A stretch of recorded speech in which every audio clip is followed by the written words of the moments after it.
खेसारी लाल जी बहुत पढ़े लिखे नहीं है। मनोज तिवारी जी या रवि किशन जी या दिनेश लाल जी, ये लोग MA MCOM है। अखिया में कवन जादू चुरा के तू रख ले बाड़ू, हम होश में नाही बानी, हम होश में नाही बानी, तू जहिया से तकले बाड़ू, अखिया में कवन जादू चुरा के तू रख ले बाड़ू, अखिया में कवन जादू चुरा के तू रख ले बाड़ू। मुझे दुख है और मैं खेसारी जी से कहूँगा कि आप अपने आप को कंट्रोल में रखें। किसी जज साहब को भी ये पावर नहीं है कि किसी पत्रकार को बोलेंगे हम परिवार ख़राब कर देंगे तो तुमको देख लेंगे तो तुम बर्बाद कर देंगे। एक बात सुन लीजिए, मैं इसीलिए बोल रहा हूँ कि उनको आ करके माफ़ी मांगनी चाहिए। 15-20 लाख खर्च करने वाले 15-20 करोड़ लोग हैं धरती पर। सरकार एल्बम का भी सेंसर बोर्ड बनाए ताकि गंदे गीत ना आए और पर्दे में गीत आएँ। कभी आप बोलते हैं कि मैं 20 लाख खर्च कर दूंगा, ख़ानदान को नष्ट कर दूंगा। ये कलाकार की भाषा ही नहीं है, ये तो रंगदार की भाषा है। मुझे लगता है कि ये मानसिक स्थिति अच्छी नहीं रही होगी उस समय, तभी बोले होंगे। अक्षरा सिंह पर नीलकमल जी ने गाया, मुझे नहीं लगता है नीलकमल जी भी मानसिक संतुलन में है। या अश्लील गाने वालों में से 2, 4, 5 लोग जेल चले जाएंगे तो मुझे लगता है मैथिली जैसी प्रतिष्ठा भोजपुरी को भी मिल सकती है। तो इस वक्त पहुंच चुके हैं हम पश्चिमी चंपारण के लौरिया विधानसभा विधायक विनय विहारी जी के पास, जो कि देख पा रहे हैं इनके आवास पे पटना पहुंचे हुए हैं। और जिस तरीके से लगातार जो भोजपुरी में घमासान चल रही है अश्लीलता को लेकर, उस पर चर्चा करेंगे। देखिए हमारे साथ जो है विनय विहारी जी मौजूद हैं। कुछ खास मुद्दे पे जो है चर्चा होगा आज, जो कि लगातार 24 टीवी जंक्शन के माध्यम से आप देख पाएंगे। सर बहुत बहुत स्वागत है हमारे इस 24 टीवी जंक्शन पे। आपकी पूरी यूनिट को नमस्कार, धन्यवाद। और हमारे जो भी दर्शक हैं उनको मैं तहे दिल से सर झुका के नमस्कार करता हूं। देखिए आप कला से जुड़े व्यक्ति हैं, गाना जो आपका मार्केट में चलता है आज भी लोग शान से सुनते हैं, कहीं अश्लीलता नहीं है मतलब। और इस वक्त जो भोजपुरी का स्थिति है आपको पता होगा, लगातार जो है भोजपुरी में अश्लीलता को लेकर घमासान चल रहा है कहीं ना कहीं। अब बताइए, खेसारी लाल यादव जी डायरेक्ट पत्रकार पे अटैक किए हैं, बता रहे हैं कि पत्रकार हमसे चलते हैं बल्कि चैनल हमको नहीं चलाती है। क्या कहना चाहेंगे, कहाँ तक यह ठीक है? देखिए हमको तो ये लगता है कोरोना काल में सभी बड़े स्टार जो हैं वो या तो काम नहीं कर रहे हैं या घर बैठ गए हैं, फिल्में बन नहीं रही हैं, सिनेमा हॉल सब टूट के मॉल हो गए। सिनेमा व्यवसाय जो है अब यूट्यूब के माध्यम से ही, नेट के माध्यम से ही जो रह गया सो रह गया। वो ज़माना चला गया जब गाड़ियों में भर भर के महिलाएं जाती थी फिल्म देखने। तो मुझे लगता है कि चूँकि खेसारी लाल जी बहुत पढ़े लिखे नहीं है। मनोज तिवारी जी या रवि किशन जी या दिनेश लाल जी, ये लोग MA MCOM है। अच्छा। मतलब कि मास्टर डिग्री इन लोगों के पास है। तो आप देखे होंगे कि इन लोगों ने अच्छी फिल्में भी, इनकी अच्छी फिल्में भी आई, इनके अच्छे गाने भी आए। और कोई ऐसा स्टेटमेंट आपको शायद ही मिलेगा जो भाई दिनेश लाल जी ने या रवि भाई ने या मनोज भाई ने कभी इस तरह की बात कही हो। मुझे दुख है और मैं खेसारी जी से कहूँगा कि आप अपने आप को कंट्रोल में रखें और अच्छे दिन आएंगे। आप अच्छे हैं, इसके लिए कोई प्रमाण पत्र की ज़रूरत नहीं है ना। लेकिन इस तरह की बातें एक कलाकार के मुंह से निकले, मुझे लगता है कि ये मानसिक स्थिति अच्छी नहीं रही होगी उस समय, तभी बोले होंगे। और मैं एक बड़े भाई की हैसियत से उनको कहूँगा कि ईश्वर ने उनको बहुत कुछ दिया है। वो कुछ नहीं थे, मैं जानता हूँ क्या थे वो, अब बोलने की ज़रूरत नहीं है। जैसे तुलसीदास जी गौवा चराते थे, बकरी चराते थे, रामचरितमानस के लेखक और पूजनीय हो गए कि जहाँ राम मंदिर होता है वहाँ तुलसीदास जी का भी मंदिर होता है। वैसे ही हालात में कभी खेसारी लाल जी का जीवन भी रहा है। और ईश्वर ने आज उनको इतना कुछ दिया है जितना उस सपने में भी नहीं सोचे होंगे, फिर क्या ज़रूरत है।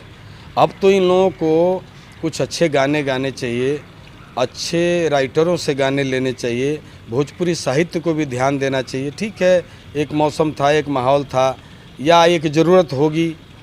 हम भी नए नए आए थे तो एक दो गाने हमारे भी हैं। हम ही नहीं कहते कि हम गंगाजल से नहाए हुए हैं, दूध से धोए हुए हैं। हम 20,000 गाने से ज़्यादा लिखे हैं। हमारे इतना गाना तो कोई लिखा भी नहीं है इंडस्ट्री में। 32 साल से हूँ इंडस्ट्री में। 700 से ऊपर फिल्में कर चुका हूँ। खेसारी जी की भी मैं 10-12 फिल्में किया हूँ। एक भी गाना उसमें गंदा देख लें, मैं नहीं लिखता था, मैं बोल देता था नहीं, अब आपको अश्लील गाने या गंदे गाने लिखवाने किसी और राइटर से लिखवाने। मेरा कहना है कि किस कमी की वजह से आपको ईश्वर ने अच्छी आवाज़ दी है, अच्छे फैंस दिए हैं, फैंस की संख्या भी इतनी दी जितनी आप सोच नहीं सकते थे। अब कभी आप बोलेंगे मैं मुख्यमंत्री बन सकता हूं, तो चुनाव लड़ने से कौन रोका है। कभी आप बोलते हैं कि मैं 20 लाख खर्च कर दूंगा, खानदान को नष्ट कर दूंगा। ये कलाकार की भाषा ही नहीं है, ये तो रंगदार की भाषा है। तो मेरे कहने का मतलब है, वो मुझे भैया कहते हैं, मैं आपके माध्यम से अगर मेरा वो देखेंगे या सुनेंगे या उनके फैंस हैं, क्योंकि मैं भी उनसे नाराज़ हूँ। मैं बहुत बेबाक आदमी हूँ, मैं डरता उड़ता भी नहीं हूँ, है ना। क्या कर लीजिएगा, मैं गाना लिखता हूँ, आप नहीं गाइएगा को कोई और गाएगा। आप थोड़ा ज़्यादा पैसा दीजिएगा, दूसरा कम पैसा देगा, यही ना होगा। थोड़े आज घर बैठा हूँ, हैं, मैं तो वो रिकॉर्ड कायम किया हूँ जो रिकॉर्ड बाकी मेरे साथी भी नहीं किए। निर्दल विधायक बना हूँ, कोई सिंबल से सांसद विधायक नहीं बना हूँ। आज मेरे पास सिंबल है भारतीय जनता पार्टी का, लेकिन पहला चुनाव मैं अपने दम पे, तो आप लोग भी ज़रा निर्दल चुनाव जीत के आइए। बहुत आप फेमस हैं, बहुत बड़े हैं। अब ये सब नहीं होना चाहिए। ये सब तो मैं सेंटिमेंट में बोल गया, मुझे भी नहीं बोलना चाहिए। मैं इतना ज़रूर कहूँगा कि कार्यपालिका, विधायिका और दोनों के ऊपर न्यायपालिका और तीनों के ऊपर, अब ये इसमें न्यायपालिका के लोग कुछ भड़क सकते हैं मेरे ऊपर, क्या बोला विनय बिहारी। अच्छा बताइए। लेकिन मैं मानता हूँ कि तीनों के ऊपर हमारी पत्रकारिता है। किसी जज साहब को भी ये पावर नहीं है कि किसी पत्रकार को बोलेंगे हम परिवार ख़राब कर देंगे, तो तुमको देख लेंगे, तो तुम बर्बाद कर देंगे।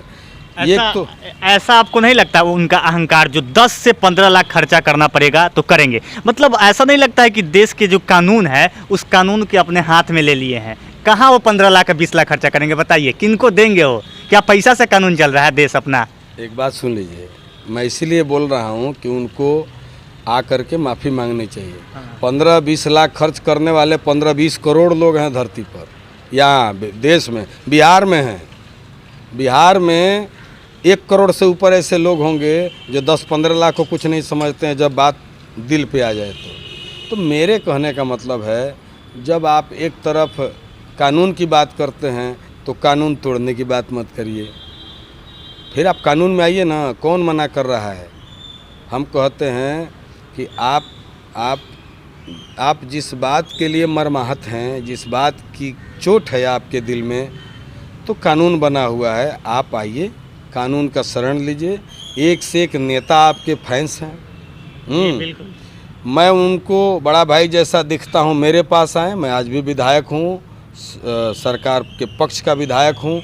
हमसे कहें कि भैया, जैसे बोलते हैं भैया एक ठे गाना लिख दिया, उसे बोले भैया हमारे पर प्रॉब्लम है, आप हमको मुख्यमंत्री जी से मिलवा दीजिए, माननीय उप मुख्यमंत्री जी से मिलवा दीजिए। मैं क्यों नहीं मिलवा सकता हूँ? मैं उनको न मिलवाऊँ तब ना। मेरे कहने का मतलब, कोई ऐसी बात न करें जिससे दिल दुखे। कलाकार दिल खुश करने वाली जाति है, दिल दुखाने वाली जाति नहीं है। और ये भी बात नहीं होनी चाहिए कि मैं यादव हूँ तो वो तो राजपूत है, तो पंडित जी है, तो कुर्मी है, तो कोयरी है। क्या यार, हम लोग की कोई जाति होती है? अच्छा, कलाकार का कोई जात धर्म नहीं होता है, सबसे उठ के हैं।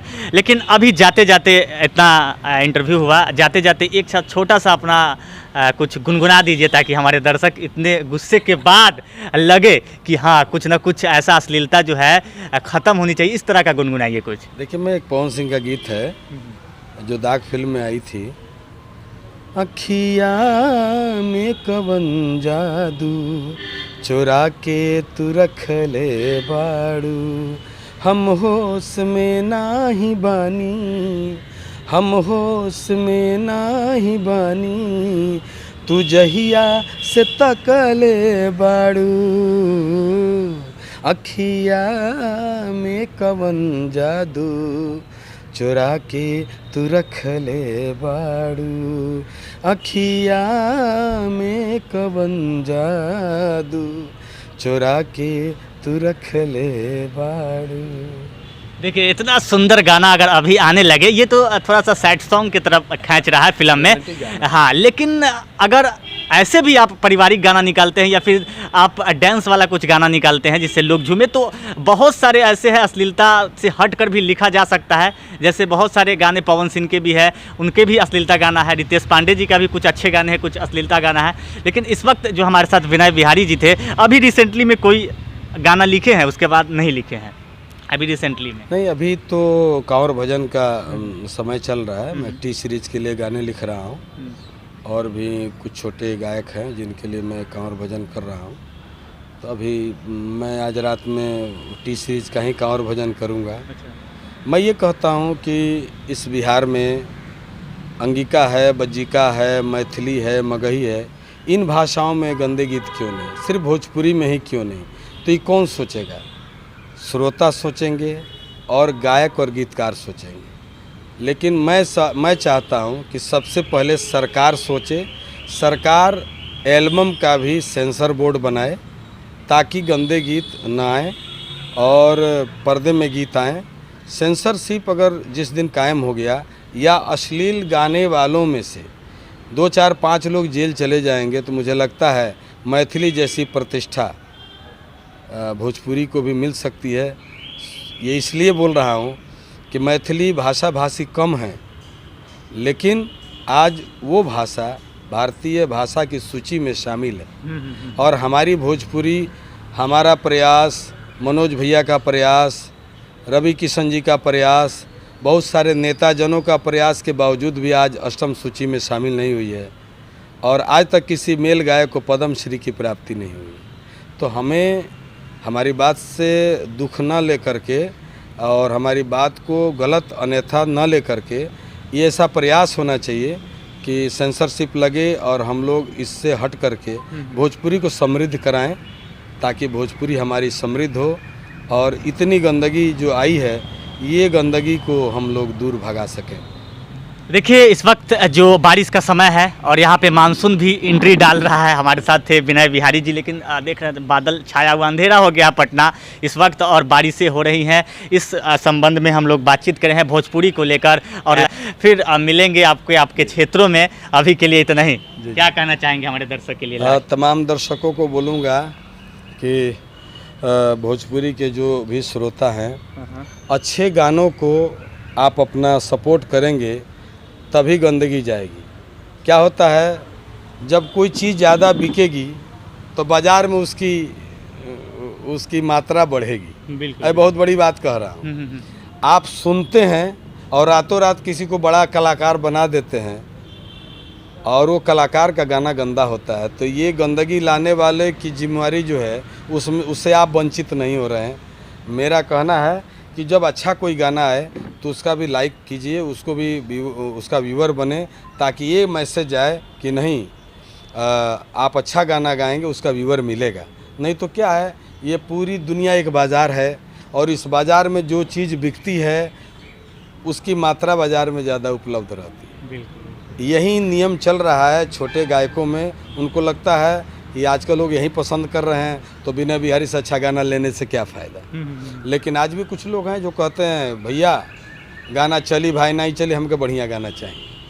तो गोरखपुर वाला भाषा है जी, हमसे बहुत खुशी होती है कि चलो भाई, इस दुनिया में कुछ ऐसे लोग भी हैं, तभी तो दुनिया चल रही है। लेकिन हम तमाम साथियों से अनुरोध करेंगे आपके माध्यम से कि हम सब मिल करके थोड़ा सा जात पात का नाम ले करके, व्यक्ति विशेष का नाम ले, किसी लड़की का नाम ले करके, और किसी लड़की के ऊपर अभी जैसा अक्षरा सिंह पर नीलकमल जी ने गाया, मुझे नहीं लगता है नीलकमल जी भी मानसिक संतुलन में है, क्योंकि कहीं से अधिकार नहीं है। आप किसी सिने आर्टिस्ट जो आपसे सीनियर है, नाम में भी, शोहरत में भी, दौलत में भी, रूप रंग में भी, कहाँ अक्षरा सिंह और कहाँ नीलकमल।